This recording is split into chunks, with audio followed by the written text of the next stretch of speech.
वसुदेव सुतम देवम कंस चाणूरमर्दनम देवकी परमानंदम कृष्णम वंदे जगद्गुरु। उत्तर प्रदेश के राज्यपाल आनंदीबेन पटेल, मुख्यमंत्री श्रीमान योगी आदित्यनाथ जी, गीता प्रेस के श्री केशवराम अग्रवाल जी, श्री विष्णु प्रसाद जी, सांसद भाई रवि किशन जी, अन्य महानुभाव, देवी और सज्जनों, सावन का पवित्र मास, इंद्रदेव का आशीर्वाद, शिवावतार गुरु गोरखनाथ की तपोस्थली और अनेकानेक संतों की कर्मस्थली ये गीता प्रेस गोरखपुर। जब संतों का आशीर्वाद फलीभूत होता है तब इस तरह के सुखद अवसर का लाभ मिलता है। इस बार का मेरा गोरखपुर का दौरा विकास भी, विरासत भी, इस नीति का एक अद्भुत उदाहरण है। मुझे अभी चित्रमय शिव पुराण और नेपाली भाषा में शिव पुराण के विमोचन का सौभाग्य मिला है। गीता प्रेस के इस कार्यक्रम के बाद मैं गोरखपुर रेलवे स्टेशन जाऊंगा। आज से ही गोरखपुर रेलवे स्टेशन के आधुनिकीकरण का काम भी शुरू होने जा रहा है। और मैंने जब से सोशल मीडिया पर इसकी तस्वीरें डाली है, लोग हैरान होकर के देख रहे हैं। लोगों ने कभी सोचा ही नहीं था कि रेलवे स्टेशनों का भी इस तरह कायाकल्प हो सकता है। और उसी कार्यक्रम में मैं गोरखपुर से लखनऊ के लिए वंदे भारत ट्रेन को हरी झंडी दिखाऊंगा और उसी समय जोधपुर से अहमदाबाद के बीच चलने वाली वंदे भारत एक्सप्रेस को भी रवाना किया जाएगा। वंदे भारत ट्रेन ने देश के मध्यम वर्ग को सुविधाओं और सहूलियतों के लिए एक नई उड़ान दी है। एक समय था जब नेता लोग चिट्ठियां लिखा करते थे कि हमारे क्षेत्र में इस ट्रेन का एक जरा होल्ड बना ले, उस ट्रेन का होल्ड बना ले। आज देश के कोने कोने से नेता मुझे चिट्ठियां लिखकर कहते हैं कि हमारे क्षेत्र से भी वंदे भारत चलाइए। ये वंदे भारत का एक क्रेज है। इन सारे आयोजनों के लिए मैं गोरखपुर के लोगों को, देश के लोगों को बहुत बहुत बधाई देता हूं। साथियों, गीता प्रेस विश्व का ऐसा इकलौता प्रिंटिंग प्रेस है जो सिर्फ एक संस्था नहीं है बल्कि एक जीवंत आस्था है।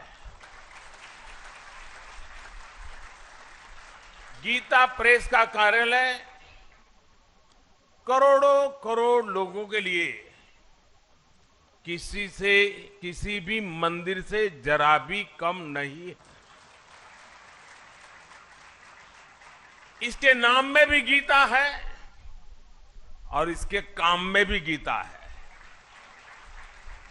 और जहां गीता है वहां साक्षात कृष्ण है, और जहां कृष्ण है वहां करुणा भी है, कर्म भी है, वहां ज्ञान का बोध भी है और विज्ञान का शोध भी है। क्योंकि गीता का वाक्य है वासुदेवः सर्वम, वासुदेवः सर्वम, सब कुछ वासुदेव में है। सब कुछ वासुदेव से ही है, सब कुछ वासुदेव में ही है। भाई और बहनों, 1923 में गीता प्रेस के रूप में यहां जो आध्यात्मिक ज्योति प्रज्वलित हुई, आज उसका प्रकाश पूरी मानवता का मार्गदर्शन कर रहा है। हमारा सौभाग्य है कि हम सभी इस मानवीय मिशन की शताब्दी के साक्षी बन रहे हैं। इस ऐतिहासिक अवसर पर ही हमारी सरकार ने गीता प्रेस को गांधी शांति पुरस्कार भी दिया है। गांधी जी का गीता प्रेस से भावनात्मक जुड़ाव था। एक समय में गांधी जी कल्याण पत्रिका के माध्यम से गीता प्रेस के लिए लिखा करते थे और मुझे बताया गया कि गांधी जी ने ही सुझाव दिया था कि कल्याण पत्रिका में विज्ञापन न छापे जाएं। कल्याण पत्रिका आज भी गांधी जी के उस सुझाव का 100% अनुसरण कर रही है। मुझे खुशी है कि आज ये पुरस्कार गीता प्रेस को मिला है। ये देश की ओर से गीता प्रेस का सम्मान है, इसके योगदान का सम्मान है और इसकी 100 वर्षों की विरासत का सम्मान है। इन 100 वर्षों में गीता प्रेस द्वारा करोड़ों करोड़ों किताबें प्रकाशित हो चुकी है। आंकड़ा कभी कोई 70 बताता है, कोई 80 बताता है, कोई 90 करोड़ बताता है। ये संख्या किसी को भी हैरान कर सकती है और ये पुस्तकें लागत से भी कम मूल्य पर बिकती हैं, घर घर पहुंचाई जाती है। आप कल्पना कर सकते हैं इस विद्या प्रवाह ने कितने ही लोगों को आध्यात्मिक बौद्धिक तृप्ति दी होगी, समाज के लिए कितने ही समर्पित नागरिकों का निर्माण किया होगा। मैं उन विभूतियों का अभिनंदन करता हूं जो इस यज्ञ में निष्काम भाव से बिना किसी प्रचार के अपना सहयोग देते रहे हैं। मैं इस अवसर पर सेठ जी, श्री जयदयाल गोयनका जी और भाई जी श्री हनुमान प्रसाद पोद्दार जैसी विभूतियों के प्रति अपनी श्रद्धांजलि भी अर्पित करता हूं। साथियों, गीता प्रेस जैसी संस्था सिर्फ धर्म और कर्म से नहीं जुड़ी है, बल्कि इसका एक राष्ट्रीय चरित्र भी है। गीता प्रेस भारत को जोड़ती है, भारत की एकजुटता को सशक्त करती है। देश भर में इसकी 20 शाखाएं हैं। देश के हर कोने में रेलवे स्टेशनों पर हमें गीता प्रेस का स्टॉल देखने को मिलता है। 15 अलग अलग भाषाओं में यहां से करीब 1600 प्रकाशन होते हैं। गीता प्रेस अलग अलग भाषाओं में भारत के मूल चिंतन को जन जन तक पहुंचाती है। गीता प्रेस एक तरह से एक भारत श्रेष्ठ भारत की भावना को प्रतिनिधित्व देती है। साथियों, गीता प्रेस ने अपने 100 वर्षों की ये यात्रा एक ऐसे समय में पूरी की है जब देश अपनी आजादी के 75 वर्ष मना रहा है। इस तरह के योग केवल संयोग नहीं होते। 1947 के पहले भारत ने निरंतर अपने पुनर्जागरण के लिए अलग अलग क्षेत्रों में प्रयास किए। अलग अलग संस्थाओं ने भारत की आत्मा को जगाने के लिए आकार लिया। इसी का परिणाम था कि 1947 आते आते भारत मन और मानस से गुलामी की बेड़ियों को तोड़ने के लिए पूरी तरह तैयार हो गया।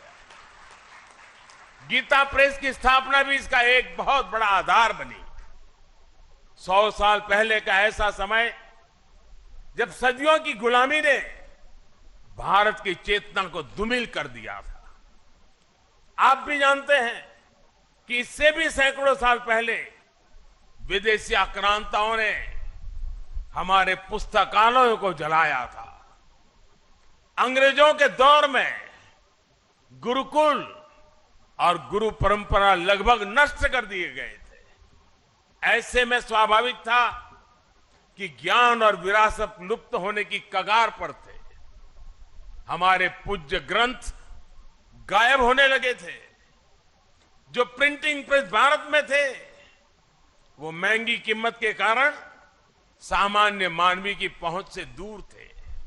आप कल्पना करिए, गीता और रामायण के बिना हमारा समाज कैसे चला रहा होगा। जब मूल्यों और आदर्शों के स्रोत ही सूखने लगे तो समाज का प्रवाह अपने आप थमने लगता है। लेकिन साथियों, हमें एक बात और याद रखनी है। हमारे भारत की अनादि यात्रा में ऐसे कितने ही पड़ाव आए हैं जब हम और ज्यादा परिष्कृत होकर के निकले हैं। कितनी ही बार अधर्म और आतंक बलवान हुआ है। कितनी ही बार सत्य पर संकट के बादल मंडराए हैं। लेकिन तब हमें श्रीमद् भागवत गीता से ही सबसे बड़ा विश्वास मिलता है। यदा यदा ही धर्मस्य ग्लानिर्भवति भारत अभ्युत्थानम अधर्मस्य तदात्मानं सृजाम्यहम्। अर्थात जब जब धर्म की सत्ता पर, सत्य की सत्ता पर संकट आता है तब तब ईश्वर उसकी रक्षा के लिए प्रकट होते हैं। और गीता का 10वां अध्याय बताता है कि ईश्वर कितनी ही विभूतियों के रूप में सामने आ सकता है। कभी कोई संत आकर समाज को नई दिशा दिखाते हैं तो कभी गीता प्रेस जैसी संस्थाएं मानवीय मूल्यों और आदर्शों को पुनर्जीवित करने के लिए जन्म लेती है। इसलिए ही 1923 में जब गीता प्रेस ने काम करना शुरू किया तो भारत के लिए भी उसकी चेतना और चिंतन का प्रवाह तेज हो गया। गीता समेत हमारे धर्म ग्रंथ फिर से घर घर गूंजने लगे। मानस फिर से भारत के मानस से हिलमिल गई। इस ग्रंथों से पारिवारिक परंपराएं और नई पीढ़ियां जुड़ने लगी। हमारे पवित्र ग्रंथ आने वाली पीढ़ियों की थाती बनने लगे। साथियों, गीता प्रेस इस बात का भी प्रमाण है कि जब आपके उद्देश्य पवित्र होते हैं, आपके मूल्य पवित्र होते हैं, तो सफलता आपका पर्याय बन जाती है। गीता प्रेस एक ऐसा संस्थान है जिसने हमेशा सामाजिक मूल्यों को समृद्ध किया है, लोगों को कर्तव्य पथ का रास्ता दिखाया है। गंगा जी की स्वच्छता की बात हो, योग विज्ञान की बात हो, पतंजलि योग सूत्र का प्रकाशन हो, आयुर्वेद से जुड़ा आरोग्य अंक हो, भारतीय जीवन शैली से लोगों को परिचित करवाने के लिए जीवनचर्या अंक हो, समाज में सेवा के आदर्शों को मजबूत करने के लिए सेवा अंक और दान महिमा हो, इन सब प्रयासों के पीछे राष्ट्र सेवा की प्रेरणा जुड़ी रही है, राष्ट्र निर्माण का संकल्प रहा है। साथियों, संतों की तपस्या कभी निष्फल नहीं होती, उनके संकल्प कभी शून्य नहीं होते। इन्हीं संकल्पों का परिणाम है कि आज हमारा भारत सफलता के नित्य नए आयाम स्थापित कर रहा है। मैंने लाल किले से कहा था, और आपको याद होगा, मैंने लाल किले से कहा था कि ये समय गुलामी की मानसिकता से मुक्त होकर अपनी विरासत पर गर्व करने का समय है। और इसलिए शुरुआत में भी मैंने कहा, आज देश विकास और विरासत दोनों को साथ लेकर चल रहा है। आज एक और भारत डिजिटल टेक्नोलॉजी में नए रिकॉर्ड बना रहा है, तो साथ ही सदियों बाद काशी में विश्वनाथ धाम का दिव्य स्वरूप भी देश के सामने प्रकट हुआ है। आज हम वर्ल्ड क्लास इंफ्रास्ट्रक्चर बना रहे हैं, तो साथ ही केदारनाथ और महाकाल महालोक जैसे तीर्थों की भव्यता के साक्षी भी बन रहे हैं। सदियों बाद अयोध्या में भव्य राम मंदिर का सपना, हमारा सपना पूरा होने जा रहा है।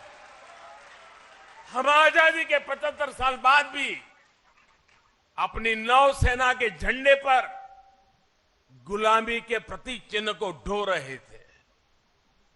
हम राजधानी दिल्ली में भारतीय संसद के बगल में अंग्रेजी परंपराओं पर चल रहे थे। हमने पूरे आत्मविश्वास के साथ इन्हें बदलने का काम किया है। हमने अपनी धरोहरों को, भारतीय विचारों को वो स्थान दिया है जो उन्हें मिलना चाहिए था। इसलिए अब भारत की नौसेना के झंडे पर छत्रपति शिवाजी महाराज के समय का निशान दिखाई दे रहा है। अब गुलामी के दौर का राजपथ कर्तव्य पथ कर बनकर कर्तव्य भाव की प्रेरणा दे रहा है। आज देश की जनजातीय परंपरा का सम्मान करने के लिए देश भर में जनजातीय स्वतंत्रता सेनानी म्यूजियम बनाए जा रहे हैं। हमारी जो पवित्र प्राचीन मूर्तियां चोरी करके देश के बाहर भेज दी गई थी, वो भी अब वापस हमारे मंदिरों में आ रही है। जिस विकसित और आध्यात्मिक भारत का विचार हमारे मनीषियों ने हमें दिया है, आज हम उसे सार्थक होता हुआ देख रहे हैं। मुझे विश्वास है हमारे संतों, ऋषियों, मुनियों, उनकी आध्यात्मिक साधना भारत के सर्वांगीण विकास को ऐसे ही ऊर्जा देती रहेगी। हम एक नए भारत का निर्माण करेंगे और विश्व कल्याण की अपनी भावना को सफल बनाएंगे। इसी के साथ आप सभी का इस पवित्र अवसर पर मुझे आपके बीच आने का मौका दिया, और मुझे भी इस पवित्र कार्य में कुछ पल के लिए क्यों नहीं आपके बीच बिताने का अवसर मिला। मेरे जीवन का इस सद्भाग्य है। आप सबका मैं फिर से एक बार हृदय से बहुत बहुत धन्यवाद करता हूं, बहुत बहुत शुभकामनाएं देता हूं।